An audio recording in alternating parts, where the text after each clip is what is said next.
Hi అండి, నమస్తే. చల్లగా వర్షం పడుతున్నప్పుడు మురి మిర్చి చేసుకుంటే చాలా బాగుంటుందండి. ముందుగా మురీలు తీసుకుందాం. ఇప్పుడు ఉల్లిపాయ ముక్కలండి, పచ్చిమిర్చి ముక్కలు, టమాటా ముక్కలు, తగినంత సాల్ట్, కారం, ఇవన్నీ బాగా కలుపుకుందాం. చూడండి, ఈ విధంగా మెత్తగా కలుపుకోవాలి. ఇప్పుడు నిమ్మరసం అండి,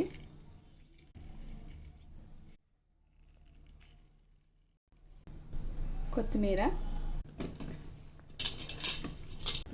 మళ్ళీ కొంచెం మురీలండి. బౌల్లోకి తీసుకుందాం.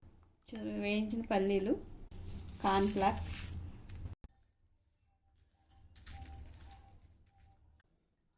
అంతేనండి. ఎంతో రుచికరంగా ఉండే రోడ్డు మీద దొరికే మురి మిర్చి